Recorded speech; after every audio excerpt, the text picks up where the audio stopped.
Então vamos lá, esse é o Giro da Bolsa, né? Um programa semanal onde você fica sabendo das principais notícias do mercado financeiro aí na semana. E nessa semana a gente tá ali no fim dos resultados trimestrais ali do terceiro trimestre, né? Então ainda tem muito resultado trimestral pra gente falar e a gente vai ter que focar principalmente nisso aqui. Se você já é um sardinha raiz aí, já deixa o seu like na confiança, né? Antes mesmo do vídeo começar, pra você já ficar aí, né? Incrível, aquele sardinha raiz mesmo. Se você não é inscrito no canal, já aproveita e se inscreve, porque esse é com certeza aí o melhor quadro do Brasil, né? Você vai ver tudo aqui bonitinho já logo de uma vez, bem facinho de você ver. É muito bom e muito bacana.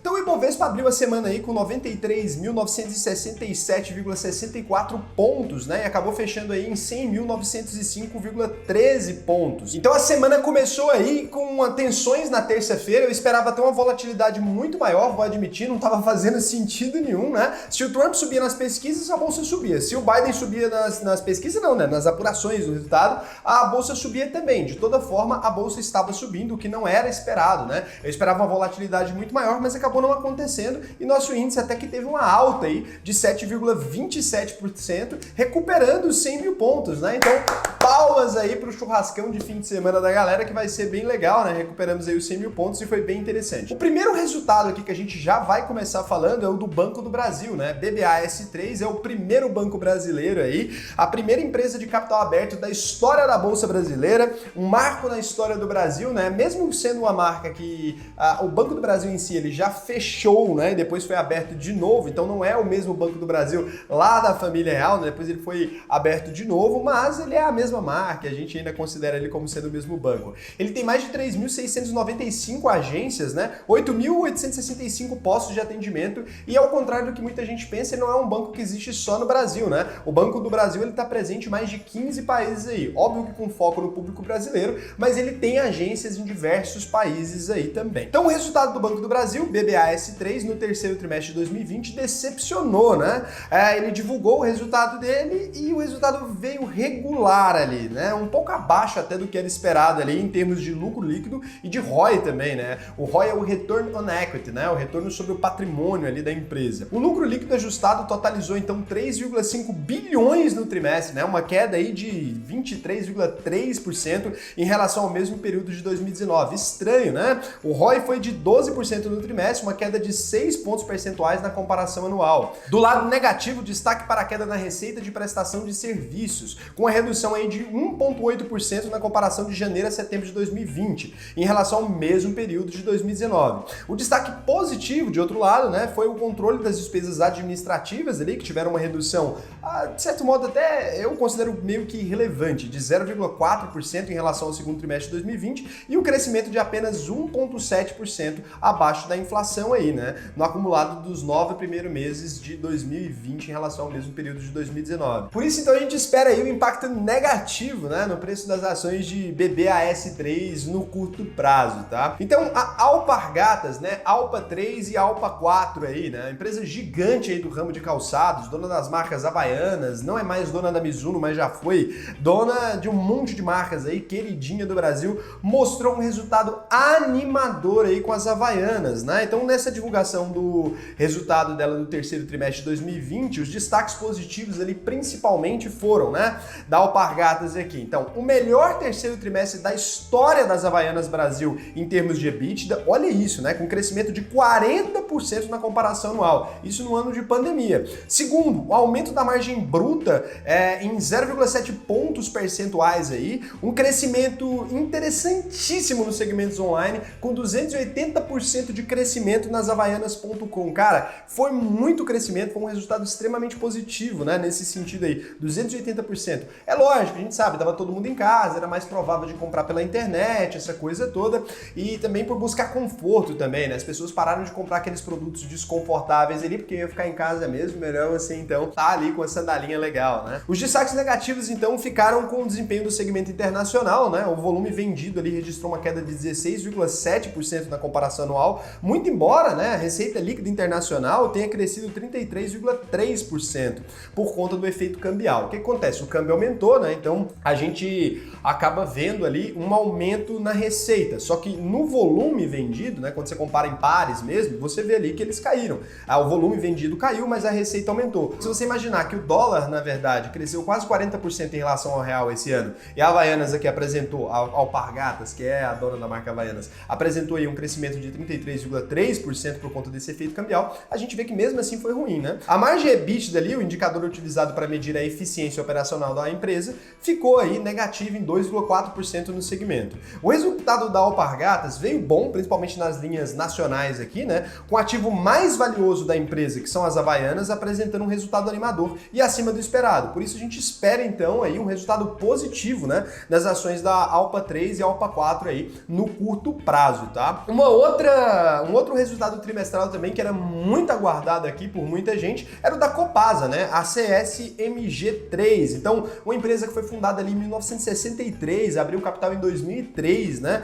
Empresa do ramo de saneamento aí de Minas Gerais, controlada pelo estado de Minas Gerais. Existia muitos rumores positivos aí depois do marco do saneamento. Será que acompanhamos? Vamos lá? Então, a Companhia de Saneamento aí de Minas Gerais, CSMG3, divulgou seus resultados referentes ao terceiro trimestre de 2020. Os números vieram bons e a receita em linha com as expectativas e EBITDA e lucro líquido acima do esperado, né? Então, os principais destaques positivos ali foram, primeirão, a boa gestão de custos e despesas, o que gerou ganhos em termos de margem operacional e EBITDA, né? Segundo, convocação de uma Assembleia Geral ali extraordinária para deliberar sobre o pagamento de um dividendo extraordinário mesmo, aí, de quase 1 bilhão, 820 milhões de reais. O resultado foi beneficiado ali positivamente por uma reversão da provisão judicial no valor de 30,9 milhões, né, de reais no trimestre. A inadimplência, por sua vez, ainda teve impacto, tá, nos números da empresa, com as contas a receber de 93,4 milhões no trimestre, tá? Alto em relação ao mesmo período de 2019, que estava em 45,5 milhões, né? Então,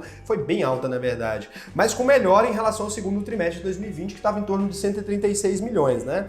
Esperamos, portanto, um impacto positivo nas ações aí da Copasa, né? A CSMG3, no curto prazo. Muito interessante aí. E agora a gente vai falar aqui de Minerva, mas antes da gente falar de Minerva, nesse exato momento que eu tô falando aqui com vocês, ó, quem tá lá no Instagram, pouquinha gente, que sexta-feira à noite é horário complicado pro mercado financeiro de modo geral, a galera não quer saber de finanças nem nada, tá me assistindo fazer essa live aqui pra vocês. Então, é uma live lá no Instagram, @o_Raul_Sena, pessoal que tá ali, bonitinho, e vocês estão aqui vendo na gravação. Então, se você me seguisse no Instagram, você poderia ter visto isso aí com um dia de antecedência aqui, logo na noite, já ir pro fim de semana tranquilão, né? Então, agora a gente vai falar aqui dos resultados trimestrais da Minerva, né? A BIF3, então. Eu falo BIF3, parece que é BIFE3, né? Mas é BIF3, né? A empresa do ramo de carnes ali, fundada em 1992, abriu capital em 2007, faz uma das melhores gestões aí, tá? Uma das melhores mesmo, gestão de hedge ali, tem um controle cambial muito forte, uma empresa bem interessante nesse ramo ali. Muita gente não gosta, né, do mercado de carne, commodity é um negócio complicado, então a Minerva apresentou a receita líquida aí acima das expectativas, né? A empresa tá indo bem mesmo na gestão. Então, apresentou aí os resultados dela do terceiro trimestre, os números vieram acima do esperado ali em termos de receita líquida, EBITDA e geração de caixa, tá? Os principais pontos positivos, então, foram, primeiro, receita líquida de 5,1 bilhões acima das expectativas. O EBITDA, 554 milhões com margem de 10,8%. Terceiro, anúncio de pagamento de dividendos de 25 centavos aí por ação, né? Um retorno em dividendos de 2,6% numa tacada só ali. Genial. Já dos destaques negativos, porque tudo no mundo tem ali o yin yang, né? O perfeito equilíbrio. O desempenho da divisão Brasil com taxa de utilização das unidades de abate abaixo da linha dos 70%. Então caiu aí, né? Seu resultado financeiro também foi abaixo do esperado. Por quê? Eles realmente faziam um hedge ali e normalmente o mercado já espera que esse hedge seja bonitão, igual eu esperava aqui quando comecei a falar aqui para vocês, mas de fato não foi, então. Então o lucro líquido foi de 58,3 milhões, revertendo um prejuízo de 82,7 milhões registrado no terceiro trimestre de 2019, no ano de pandemia. Interessante, mas aquela coisa, né? Produtos de consumo básico ali, como carne, essas coisas todas, as pessoas acabam realmente não deixando de consumir. Também ninguém esperava que fosse ruim por causa disso, né? Então o resultado da Minerva foi bom e acima do esperado. mercado, né? Assim, esperamos um impacto positivo no preço das ações da BIF3 no curto prazo. Então, lojas Renner, né? A LREN3, L-R-E-N-3, mas eu gosto de falar Loren, né, na verdade.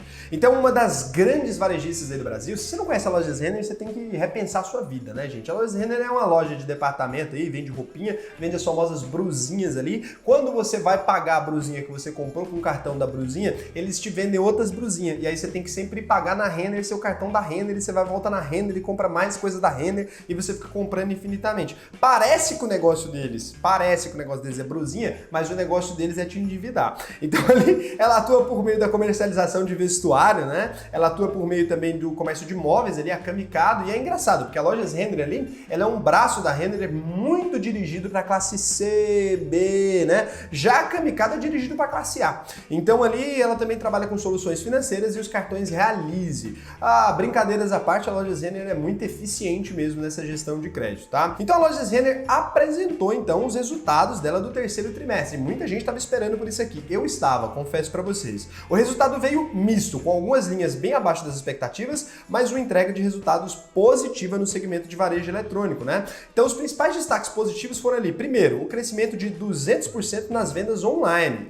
Todo mundo, né? Que representaram 16% das vendas totais do varejo, aí já não é todo mundo mais. E segundo, o controle das despesas com vendas gerais e administrativas com queda de 3,5% na comparação anual. Mas, como aquela coisa ali, tem sempre o lado negativo de toda a notícia. Então os destaques negativos foram o desempenho das unidades de produtos financeiros ali, com queda na receita de 52%, lapada. Segundo, o resultado operacional, o EBITDA, veio negativo, E terceiro, uma queda na margem bruta do varejo de 6,6 pontos percentuais. E aí eu vou explicar aqui, antes de eu terminar, de concluir esse raciocínio, por que eu estava esperando o resultado da Renner especificamente. Porque como ela é dirigida ali para classe B e C, quando a Renner tiver voltado ao normal, muito provavelmente o país inteiro vai estar voltando ao normal. Então, a gente ainda não está nesse normal, né? Por fim, o resultado líquido foi um prejuízo de 82,9 milhões, revertendo o lucro de 186,7 milhões no mesmo período do último ano. Nada normal. Dessa forma, esperamos um recuo nos preços das ações da Loren 3 aí na sessão dessa sexta-feira. E aí, se você der uma olhadinha aí, né? Se você for um cara esperto, se você for um rapaz inteligente, você vai perceber que de fato ela teve uma queda aí de 1,53% somente hoje, no dia que esse homem aqui vos fala. Você que tá aqui, né, esperando aí por esse relatório. Qual que é o melhor fundo imobiliário para 2021? Eu conversei com os caras da Levante, pedi para eles ali um estudo sobre esse esquema aí e dá uma olhada aqui que tá aqui embaixo, primeiro link da descrição, sempre fácil aí para vocês e gratuito. Então, a Irani, né, a Rani 3 e Rani 4, a empresa aí do ramo de celulose, fundada ali em 1941 e abriu capital em 1999, atua de forma semelhante ali a Klabin, tá? Nunca será. Com a comercialização tanto de celulose pura quanto de produtos e papéis provenientes dela, né? Então a Irani mostrou um crescimento de lucro no terceiro trimestre de 2020. Eu só falei o que a Irani fazia aqui porque ela é muito incomum aqui nessa história nossa, né? Esse é o primeiro resultado da Irani Papel e Embalagem depois da sua oferta de ações. Então depois que ela fez o follow-on, que captou 405 milhões, aumentando sua liquidez e voltando aos radares do mercado aí. Os principais destaques positivos do resultado foram, primeiro, aumento do volume de vendas no segmento de papelão ondulado. Segundo, crescimento de 9,4% na receita líquida em relação ao terceiro trimestre de 2019, atingindo 261 milhões de reais. Terceiro, lucro líquido de 25,5 milhões, crescimento de 66,9% em relação ao terceiro trimestre de 2019. Deu baile nas gigantonas ali, porque, né, menor custo, aquela coisa estruturada. Do lado negativo é possível apontar aí a redução no volume de venda de papel para embalagem. Segundo, o EBITDA ali e sua margem ficaram estáveis, mesmo com a melhora no volume geral de vendas e melhores preços. Por isso, a gente espera aí um impacto levemente positivo nas ações da Rani 3. E foi de fato bem leve mesmo, 0,93% de crescimento aí na data de hoje em que vos falo, mas se a gente considerar na semana, a gente tem uma queda de 1,13%, né? Então a Rani aí, que é nome de gente, acabou não tendo aquele super desempenho aí. Então é o seguinte, TIM Participações, né? Não vou explicar o que é a TIM, né? TIM Participações, que é a TIM P3, divulgou o resultado dela também do terceiro trimestre de 2020, também um resultado muito esperado pelo mercado, né? Os números da nossa avaliação aqui foram regulares e um pouquinho acima ali ali das expectativas, considerando a desvalorização recente das ações, né? O principal destaque positivo foi o crescimento de 16,4% na receita do serviço fixo, que foi puxada pelo ótimo desempenho da TIM Live, com crescimento de 29,1% na comparação anual. A receita de serviços móveis ali se manteve praticamente estável na comparação anual, com crescimento de 0,4%. Ninguém vai deixar de usar celular no meio da pandemia, né, gente? Resultando em um crescimento de 1,2% da receita líquida total da empresa. Outro destaque positivo ficou por conta do crescimento de 9,4% do ARPU. Aí você me pergunta, Raul, que diabos é a ARPU? Receita média por usuário, tá? Puta indicador aí importante para empresas do setor de telefonia. De clientes pré-pago e o crescimento de 4,5% no segmento pós-pago. Você usa celular pré-pago ou pós-pago? Comenta aí para mim. Então esperamos uma leve alta aí na semana nos resultados da TIM S3. Só que essa notícia é velha e, portanto, essa leve alta já aconteceu de 0,58%, né? Aconteceu ali no pregão especificamente de quarta-feira, Levante acertou na mosca aí. Então a Engie, né, mostrou, nossa, essa daqui eu sou sócio. Quem é meu sócio aí, Engie, cara? Essa eu deixei até para ler com vocês, tinha até esquecido dela, gente. Nossa, vamos lá, hein? Vamos ver aí. Então a Engie mostra lucro em linha com as expectativas. Em linha é melhor que abaixo, né? Os números vieram regulares, receita um pouco abaixo do esperado e EBIT de lucro líquido em linha com as estimativas. Então a receita líquida total aí foi de 3,2 bilhões de reais, 28,7% a mais que no terceiro trimestre de 2019. Contudo, quase a totalidade do aumento aí se deve a um ajuste contábil no registro das receitas com construção do segmento de transmissão de energia. O que significa quando fala que foi um ajuste contábil? Significa que nem teve essa conversa de aumento de receita, não. Que na verdade eles pegaram uma coisa ali que estava faltando na contabilidade ali e ajustou, né? Não é uma receita a mais, não é que ela lucrou a mais, nem nada disso, tá? Então o tal do ajuste contábil. Então o EBITDA foi de 1.432 bilhões de reais, né? 9,4% a menos do que houve no terceiro trimestre de 2019. Porra, aí já ainda me ajuda, né? Porém, no resultado do ano passado não houve ganhos não recorrentes na ordem de 321 milhões. Desconsiderando-os, o EBITDA da Engie aumentou 13,6%. O lucro líquido foi de 490 milhões. 34% a menos que no terceiro trimestre de 2019. Desconsiderando o não recorrente do terceiro trimestre de 2019, a queda foi menor, de 7,7%. Você tem que desconsiderar esse não recorrente. Por quê? Porque não vai acontecer de novo. Então era esperado que não acontecesse. Então podemos considerar aí só a queda, né, de 7,7%. Mas a outra aconteceu, só que não vai acontecer de novo. Só que não ia acontecer de novo. Vocês entenderam, tá? Então agora vamos aqui para algumas noticiazinhas do mercado. Eu não vou falar de eleições americanas porque eu já tinha feito meu vídeo falando de eleições americanas aqui. Se eu tivesse pelo menos um resultado ainda eu ia falar. O Itaú anunciou aí que estuda vender 5% da participação na XP, né? O Itaú, Itubi 4, divulgou seus números do terceiro trimestre e junto com isso já aproveitou soltando confusão. O fato mais relevante é que o Itaú anunciou que está em estágio avançado de análise sobre a possibilidade de segregar, ou seja, separar a participação de 41,5% que tem na XP em uma nova sociedade chamada Newco, tipo New Company, será?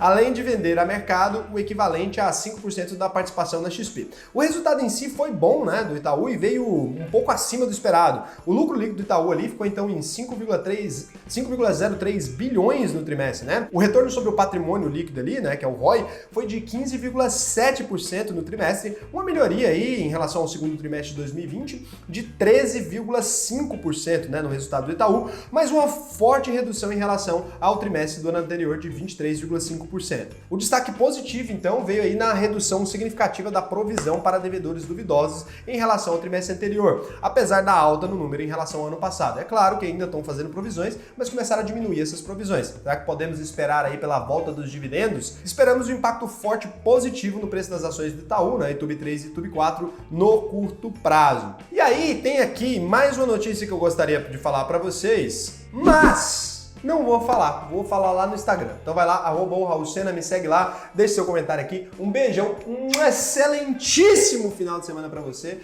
E é isso, até segunda.